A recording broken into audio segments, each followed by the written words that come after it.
Aquí tenemos nuevamente nuestro libro de hidrología de Máximo Villón. Y aquí tenemos este punto muy interesante que se llama el perfil longitudinal del curso de agua, es decir, del río principal, ¿no? Trazar el perfil longitudinal, dice, si se plotea la proyección horizontal de la longitud de un río versus su altitud, ¿no? Se obtiene el perfil longitudinal del curso de agua, ¿no? Por ejemplo, este es el río, aquí nace el río, y este es el desarrollo del río, hasta ahí. Entonces, si dibujamos la elevación, aquí digamos la parte más alta, versus la distancia que recorre el río, en este caso la distancia es 0 para este punto más alto. Luego estamos en este punto, y la distancia sería la longitud del río entre este punto y este, y así sucesivamente, ¿no? Entonces, dibujando esto, vamos a obtener lo que se llama el perfil longitudinal del río, ¿ya? Esto lo han hecho así, pero no me gusta a mí este dibujo, así que por eso yo les voy a mostrar lo que es de mi agrado. Entonces, el perfil longitudinal de un río, yo lo trazo de esta manera, por ejemplo. Supongamos que esta es nuestra cuenca y este es el río. Entonces, vamos a fijar aquí este punto que sea A, B, C, D, E, F, G. Entonces, cada punto de intersección del río con la curva de nivel correspondiente, ¿no? Aquí A, ahí inicia. Entonces, ahí tenemos, por ejemplo, la elevación más alta. Ahí nace el río, a 1.300 metros sobre el nivel del mar. Y esta es la distancia horizontal. Eso, todo el recorrido del río para llegar desde este nivel al nivel de 1.200. Luego, la distancia entre 1.200 y 1.300 es todo esto, ¿no? Hay que medirlo así. Y así a lo largo del río, siguiendo los recodos que hace, etcétera, siguiendo todo el desarrollo del río. ¿Ya? Entonces, así, si tenemos esos datos, elevación versus distancia horizontal entre dos puntos, entre el punto A y B, entre el punto B y C, entre el C y D, entre el D y E, entre el E y F, entre el F y G, por ejemplo, entonces vamos a poder trazar el perfil longitudinal, que es muy sencillo. Miren, aquí tengo estos datos que son inventados, ¿ya? El punto, aquí los puntos son 1, 2, 3, 4, 5, 6, 7, no es A, B, C, D. La cota del punto 1, 1.300, del punto 2, 1.200, 1.100, 1.000, etcétera, del punto más bajo, 700, que sería el punto, la estación de aforo, sería 700. Y aquí tengo en esta columna la distancia horizontal entre los dos puntos. Entre el 1 y 2 hay una distancia de 2,8 metros. Entre el 2 y 3 hay una distancia de 4,6 kilómetros. Kilómetros. Entre 3 y 4, 7,2 y así sucesivamente. Esta es la distancia horizontal que les he estado indicando. Por ejemplo, entre este punto y este punto sería esa la distancia, así. Que hay que medirlo, por supuesto, en el plano, ¿no? Bien, entonces, ¿qué es lo que hemos calculado a continuación? La distancia acumulada, empezando aquí con 0. Para llegar al punto 2, esta es la distancia acumulada. Para llegar al punto 3, entonces la distancia acumulada ya es esto más esto ya. Para llegar al punto 4 ya se va sumando esto más esto. Y así sucesivamente hasta que cuando llegamos a este punto, a la estación de aforo, entonces la distancia acumulada es toda la suma, es decir, esa es la longitud total del río. Sería la longitud total del río. Y eso está aquí en esta columna. 2.8, ya, aquí 0 más 2.8, 2.8. 2.8 más 4.6, 7.4. Más 7.2, 14.6. Más 11.7 igual. Más 16, más tanto. Entonces, esta ya es la distancia acumulada. Es la distancia acumulada. ¿Ya? ¿De acuerdo? Bien, hasta ahí entonces yo creo que está claro. Y ustedes pueden ya, con esta información, ya podemos trazar el perfil longitudinal. Y así sería el perfil longitudinal, fíjense. Simplemente, aquí está el punto más alto, 1300, y el siguiente está en 1200, y la distancia acumulada va aquí en el eje de abscisas. ¿No? Entonces, así ustedes, a ver, tracen ustedes su perfil longitudinal. Simplemente tienen que trazar, ya les dije, cota versus distancia acumulada. A ver, háganlo rápidamente. A ver, tienen 10 minutos. Háganlo. Listo, listo.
Bien, me imagino que ya lo han dibujado. Es simple, es simple, ¿no? Entonces, ahora vamos a ver algunos elementos importantes del perfil longitudinal de un río.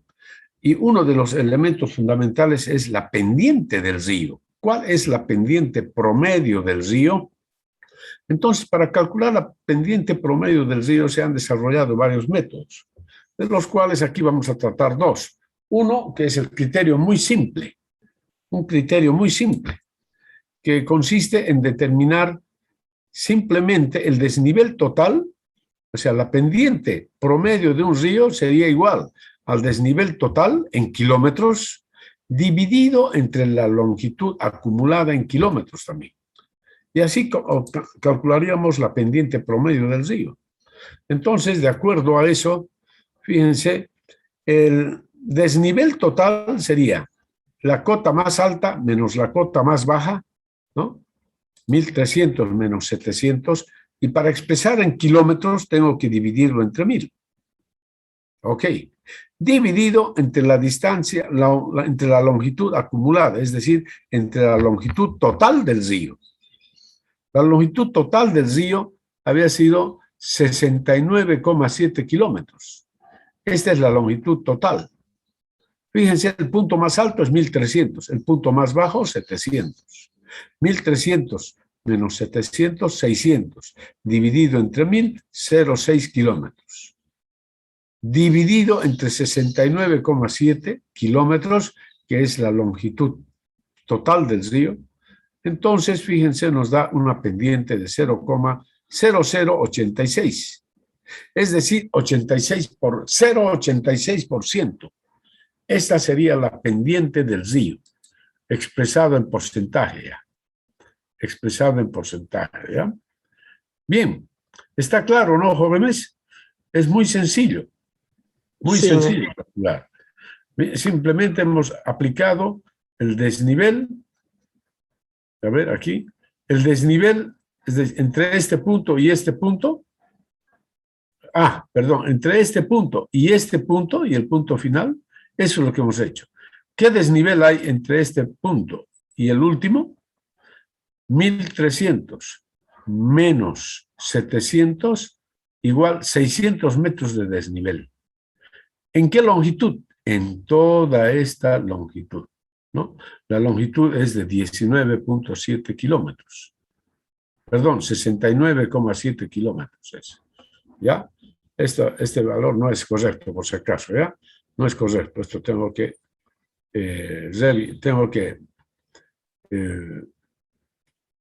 modificar estos valores, las cotas, ¿ya? Tengo que modificar. Aquí aquí sería por lo menos 70 kilómetros. A ver, 1, 2, 3, 6, 7. Ya, 69. Ya. Hay que modificar esto por si acaso, ¿ya? Pero la forma es así. Esa es la forma, eso no cambia. Ya, los valores de las abscisas tengo que cambiar. Bien, este era de otro ejercicio. Bueno, estimados jóvenes, en esa forma entonces se calcula la pendiente promedio del río con el criterio muy simple. Pero hay otro criterio que es más exigente, un criterio muy exigente que nos dice que podemos calcular la pendiente promedio del río mediante esta fórmula. Entonces, en esta fórmula están, por ejemplo, en el numerador es la sumatoria de las longitudes parciales. En el denominador, fíjense, está la longitud parcial dividido entre la pendiente parcial del tramo. Es decir, en otras palabras, lo que se hace es calcular la pendiente ahora para cada tramo, entre este punto y este, entre este y este, entre este y este, entre este y este y así. ¿Cuántas pendientes vamos a tener? Vamos a tener una pendiente para este tramo, para este, para este, para este, para este y para este. Es decir, tenemos 1, 2, 3, 4, 5, 6 pendientes. ¿Cómo se calcula? Las pendientes entre dos puntos es muy fácil. Simplemente hacemos lo siguiente. 1300 menos 1200, ¿cuánto es, jóvenes? 100. Bien. Dividido entre 1000 para convertirlo a kilómetros, es decir, estamos aplicando la misma fórmula esta. Desnivel total, desnivel dividido entre longitud acumulada. Desnivel en kilómetros dividido entre longitud acumulada. Pero simplemente que aquí estamos aplicando cada dos puntos. Hay dos puntos. Entre el punto 1 y el 2, por ejemplo. Ya, 100 metros el desnivel. Dividido entre 1000, 0,1. Y dividido entre la distancia horizontal que los separa, 0,1. Dividido entre 2,8, ¿cuánto es? 0,1 dividido entre 2,8. 0,036. Ya, muy bien. 0,036. Ya, redondeado al tercer decimal. Ya, ahora el siguiente, entre el punto 2 y el 3. 1200 menos 1100, ¿cuánto es? 100.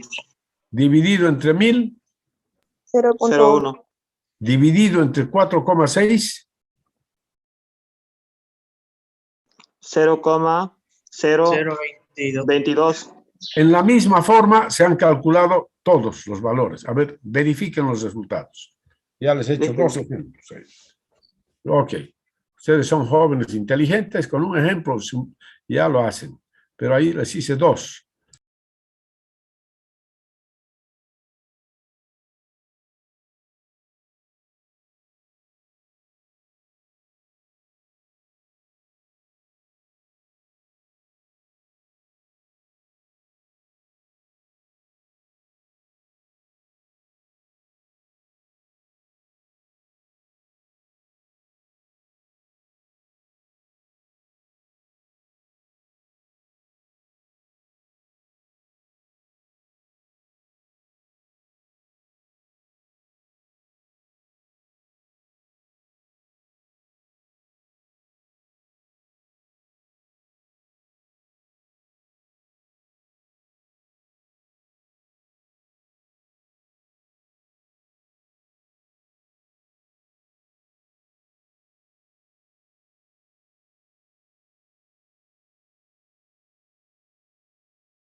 Bien, me imagino que ya han verificado. Ahora vamos a hacer algo interesante. Vamos a hacer este cálculo que dice acá. L sub i dividido entre S sub i elevado a la 0,5. Es decir, quiere decir raíz cuadrada del SI, LI dividido entre la raíz cuadrada del SI. Estas son las pendientes. Este es el SI. Pendiente del tramo 1, del tramo 2, del 3, del 4, del 5, del 6. ¿Cuál es el LI? Esta distancia correspondiente, 2.8, ¿no? Dividido entre la raíz cuadrada de 0,036. A ver, hagan eso, jóvenes, ahora.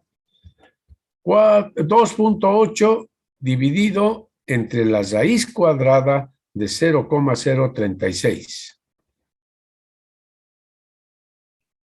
Listo. ¿Cuánto es?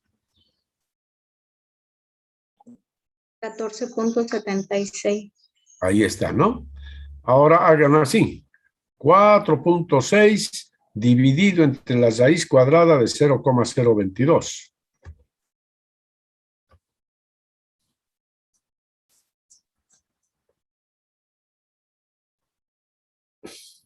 31,013. Ya, y así sucesivamente. Verifiquen ahora todos estos valores que están mostrados en la tabla. Verifíquenlos y después los suman. ¿Ya? Háganlo, por favor. Ok, háganlo.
Listo.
Muy bien, mis estimados jóvenes y señoritas, me imagino que han verificado los resultados y encontrado la sumatoria, Sí, ¿verdad? 874,03.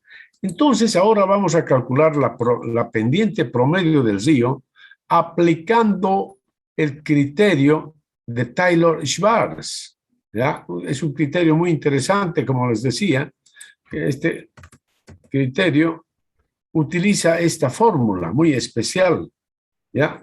Fórmula en la cual dice S es la pendiente media del cauce, o sea, del río, L sub I la distancia horizontal parcial entre dos puntos consecutivos. S sub I es la pendiente de cada tramo, del tramo I, por ejemplo. Entonces, de la tabla anterior se tiene lo siguiente. Aplicando la fórmula sumatoria de todas las longitudes parciales, ¿no es cierto? Nos dio cuánto, aquí está en la tabla. Este es el valor que nos ha dado. La sumatoria de estas longitudes es igual a 69,7 kilómetros. ¿De acuerdo? 69,7 kilómetros es la sumatoria. listo. Ya, eso está en el numerador. Y en el denominador está esta sumatoria. Sumatoria de L sub I dividido entre la raíz cuadrada de S sub I. Ahí está, en el denominador. Entonces, y ahora ya una vez que tenemos los resultados, pues muy fácilmente podemos calcular la pendiente promedio del río aplicando esta fórmula. Ya tenemos que la sumatoria de las LI, 69,8. La sumatoria del denominador, 874,03. Y todo eso tiene que estar elevado al cuadrado. Entonces, haciendo las operaciones, nos da que la pendiente promedio del río había sido 0,064. ¿Ya? Es decir, es un 0,64%. ¿Ya? Este es un cálculo ya más preciso. El primer método es un cálculo muy simple, muy sencillo, y nos da aquí una pendiente de 0,86%, ¿no es cierto? ¿Ya? Lo cual no es cierto, eso no es entonces. Entonces, la pendiente más real, digamos, de nuestro río es 0,64%. ¿Ya? ¿Está claro, jovencitos y señoritas? Sí. Bueno, me alegra mucho que lo hayan captado muy bien. Y ahora vamos a ver otro aspecto muy bonito de las cuencas. Ahora vamos a ver lo que se llama la red de drenaje de las cuencas. ¿Ya? Red de drenaje. ¿Qué es la red de drenaje? Dice, la red de drenaje de una cuenca se refiere a las trayectorias o al arreglo que guardan entre sí los cauces de las corrientes naturales dentro de la cuenca. Es otra característica importante en el estudio de una cuenca, ¿no? Ya que manifiesta la eficiencia del sistema de drenaje en el escurrimiento resultante. Es decir, la rapidez con que desaloja la cantidad de agua que recibe producto de la lluvia, ¿no? La forma de drenaje proporciona también indicios de las condiciones del suelo y de la superficie de la cuenca. Bien, ¿qué elementos necesitamos para caracterizar la red de drenaje de una cuenca? Dice entonces, las características de una red de drenaje pueden describirse principalmente de acuerdo con 4 elementos. 1, el orden de las corrientes. La longitud de los tributarios, es decir, la longitud total de los ríos. La densidad de corriente y la densidad de drenaje. Entonces, esos 4 elementos caracterizan la red de drenaje de una cuenca. Orden de las corrientes. Y dice, antes de hablar del orden de las corrientes, conviene ver su clasificación.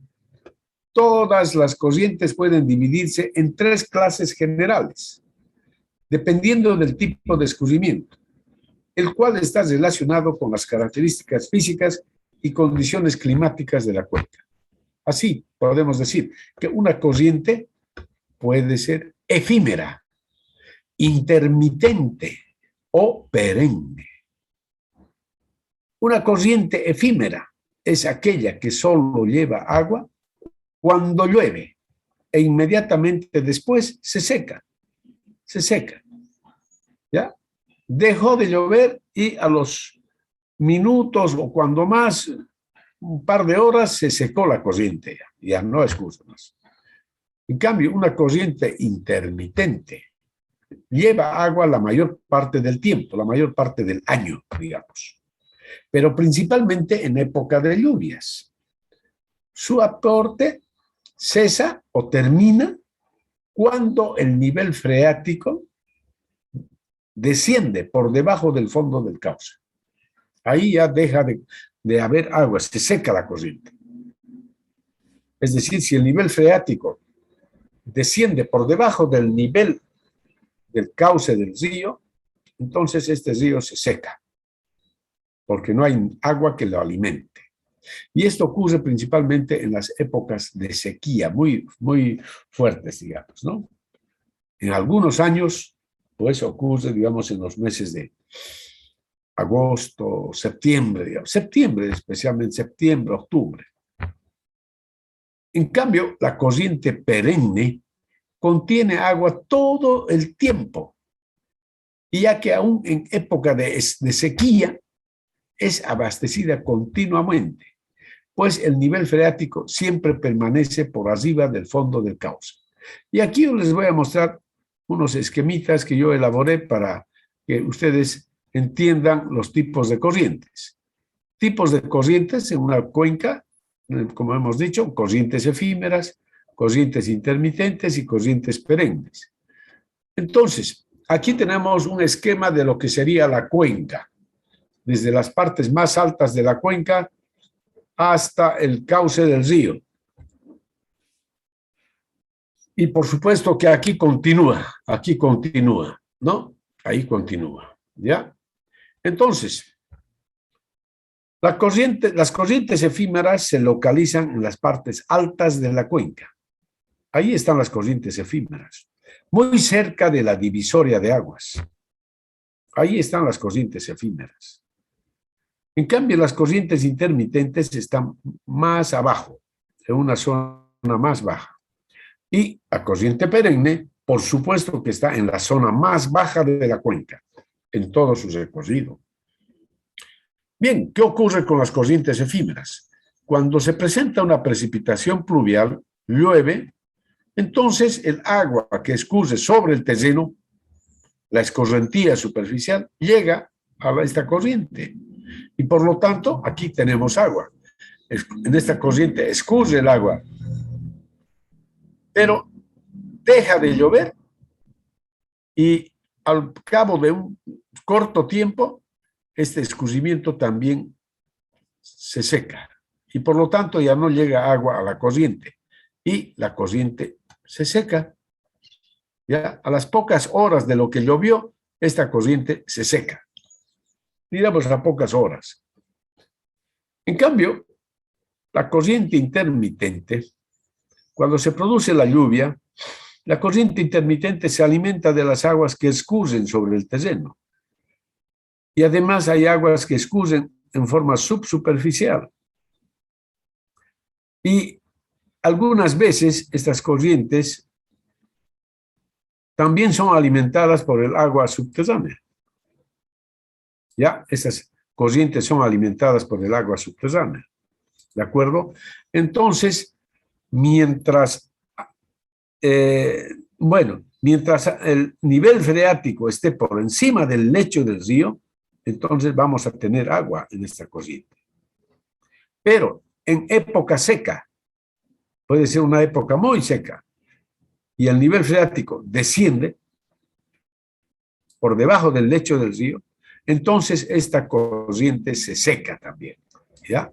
La corriente se seca, ¿ya? Entonces, por eso lo llamamos intermitente. Y se seca, como les decía, tal vez por 1, 2 o 3 meses durante el año. La mayor parte del año tiene agua.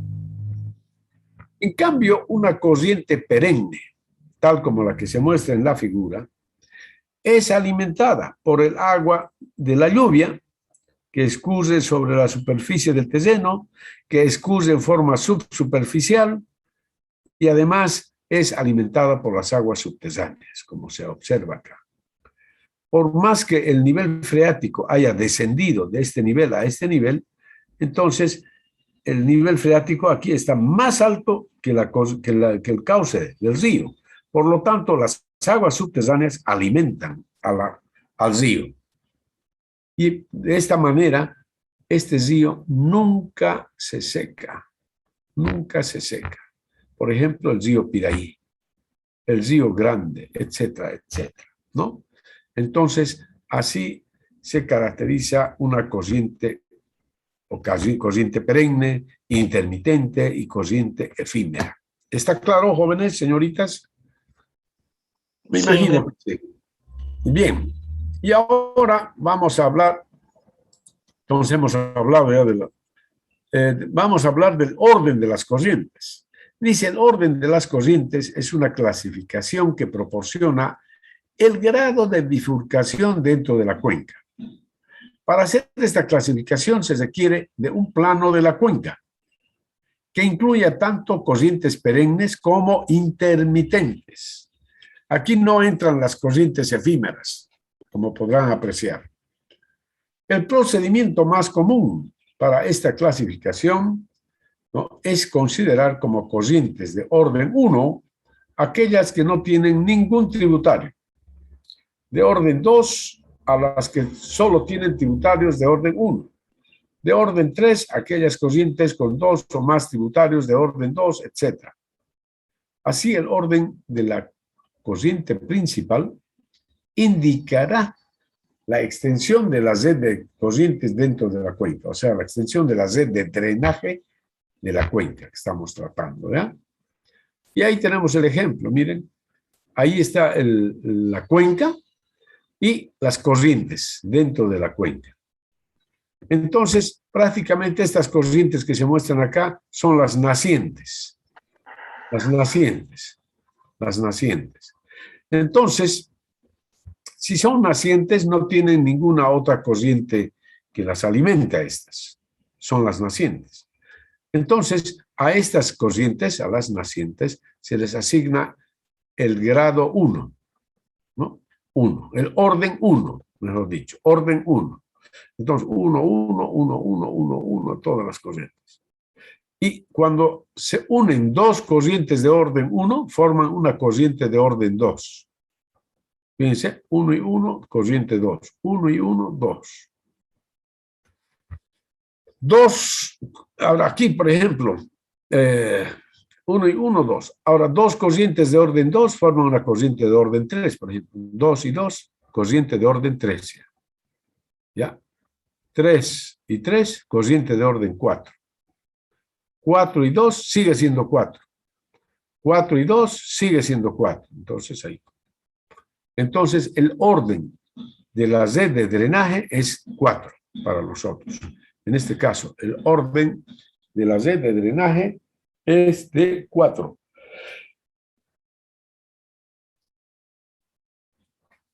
Bien, en esa forma entonces se asignan ya el orden a las corrientes de una cuenca. Es muy simple, ¿no? Muy simple. Ahora hablamos de la longitud de los tributarios. La longitud de los ríos, quiere decir, de las corrientes. La longitud de los tributarios es una indicación de la pendiente de la cuenca, así como del grado de drenaje. Las áreas escarpadas y bien drenadas usualmente tienen numerosos tributarios pequeños, mientras que en regiones planas, donde los suelos son profundos y permeables, se tienen tributarios largos, que generalmente son corrientes perennes. La longitud de los tributarios se incrementa como una función de su orden. Este arreglo es también aproximadamente una ley de progresión geométrica, ¿no? Según se ha dicho, se ha verificado. La relación no es válida para corrientes individuales. Siempre estamos hablando de la red de drenaje. La medición de las corrientes se realiza, ya tenemos que medir la longitud. Corrientes de orden 1, tengo que medir esta longitud, más esta longitud, más esta, más esta, más esta, más esta. Es decir, tengo que medir las longitudes de todas las corrientes de orden 1, por ejemplo. Luego voy a medir la longitud de las corrientes de orden 2. Aquí empieza esta y termina ahí, 2. Aquí empieza 2 y termina ahí. Aquí empieza 2 y termina ahí. Entonces, voy sumando las longitudes de las corrientes de orden 2. Lo mismo hago con las corrientes de orden 3 y con las corrientes de orden 4. Entonces, al final voy a tener longitud de las corrientes de orden 1, longitud de las corrientes de orden 2, de orden 3, de orden 4, etc. La sumatoria de esas corrientes me da lo que conocemos como la longitud de todos los tributarios, ¿no? La sumatoria sería la longitud de los tributarios. Y este es un elemento muy importante, porque mediante la longitud de los tributarios yo puedo determinar lo que se llama la densidad de drenaje de la cuenca. Esta característica proporciona una información más real que la anterior, ya que se expresa como la longitud de las corrientes por unidad de área. Es decir, la densidad de drenaje sería igual a la longitud total de todas las corrientes presentes en la cuenca, dividido entre el área de la cuenca. ¿Ya? Este parámetro es muy importante, denominado densidad de drenaje. ¿Ya? Ok.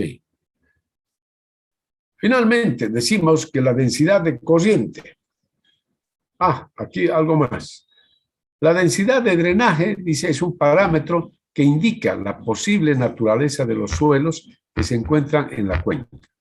También da una idea sobre el grado de cobertura que existe en la cuenca. ¿Ya? Valores altos representan zonas con poca cobertura vegetal. Valores bajos indican suelos duros, poco erosionables o muy permeables y cobertura vegetal densa. Eso es para dar una idea acerca de lo que indica estos valores de la densidad de drenaje. Finalmente hablamos de la densidad de corriente, ¿Qué es la relación? Dice, entre el número de las corrientes y el área drenada, es decir, densidad de corriente. Número de corrientes que hay en la cuenca dividido entre el área de la cuenca también. Eso es todo. Densidad de drenaje, densidad de corriente, se llama esto, densidad de corriente. NC, número de corrientes perennes e intermitentes. A, área total de la cuenca en kilómetros cuadrados. Entonces, para determinar el número de corrientes, solo se consideran las corrientes perennes e intermitentes, es decir, las que están trazadas en el plano de la cuenca, donde se les ha asignado el orden de las corrientes. El mismo plano tenemos que utilizar para determinar el número de corrientes. La corriente principal se cuenta como una sola, desde su nacimiento hasta su desembocadura. Por ejemplo, esta es la corriente principal, ¿no es cierto? Supongamos que nace aquí, la corriente principal, entonces es esta. Una sola corriente, una corriente. Y así cada corriente se cuenta desde su nacimiento hasta su desembocadura o confluencia en un curso mayor. Una sola. Entonces, esta es una corriente. Esta aquí el nacimiento, hasta ahí, dos corrientes. Esta nace aquí, tres corrientes. Hasta aquí, hasta ahí, cuatro corrientes, cinco corrientes, etcétera, etcétera. Entonces, ¿cómo podemos simplificar contar el número de corrientes? Simplemente contemos el número de nacimientos, porque cada corriente se tiene que contar desde su nacimiento hasta la unión con otra corriente, con la corriente principal y así sucesivamente. Entonces, ¿cuántas corrientes tenemos acá en la cuenca? 1, 2, 3, 4, 5, 6, 7, 8, 9, 10, 11, 12 corrientes. Entonces, la densidad de corrientes sería aquí 12 dividido entre el área de la cuenca. ¿Listo? En esa forma, entonces, determinamos, ¿no?, la densidad de corriente y así hemos podido caracterizar a nuestra red de drenaje de la cuenca con los 4 elementos antes indicados, que son el orden de las corrientes, la longitud de los tributarios, la densidad de corriente y la densidad de drenaje. ¿Ya? ¿Está claro, jóvenes, señoritas? Sí. Muy bien. Con eso entonces concluimos ya el tema de las cuencas en sí, ¿ya? Y ya a partir de la próxima clase vamos a ingresar en otro capítulo, que va a ser la precipitación, ¿ya? Sí. Ok, y ahora quiero mostrarles un poco el trabajo que tiene que hacer el proyecto. Por el grupo WhatsApp les he mandado algunas instrucciones para que puedan descargar ustedes las imágenes de MDT, especialmente. ¿Ya? Por el grupo de WhatsApp. ¿No? ¿Lo han leído? ¿Aló? Sí. Ya, entonces cuando descarguen esas imágenes, procuren que sea, digamos, con la más alta calidad, las imágenes MDT, ¿ya? Que sean, digamos, las más, digamos, las mejores que puedan conseguir. ¿De acuerdo? Listo, Inge. Bueno. Pueden entrar ustedes a la plataforma y ahí van a ver ya el proyecto. Entren a la plataforma y vean ustedes ya el proyecto, está ahí ya. ¿Ya? Pero si quieren se los muestro. Aquí estamos, a ver. Ingeniero, la tarea que mandó del DEM, ¿eso se refiere? ¿De qué, señorita? Para descargar en formato DEM.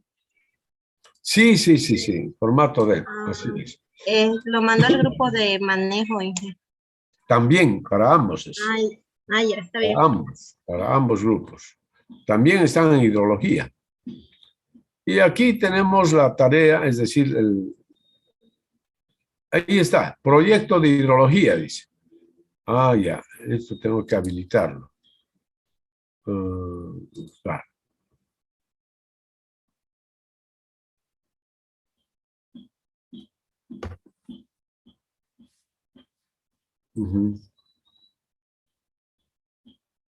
Ahí está. Proyecto de hidrología. Entonces, ahí están ya las instrucciones, estimados jóvenes y señoritas, ya para que lo tomen en cuenta y vayan elaborando. Y ya están las fechas también que ustedes tienen que presentar el trabajo. ¿Ya? Listo, Ok. Inge.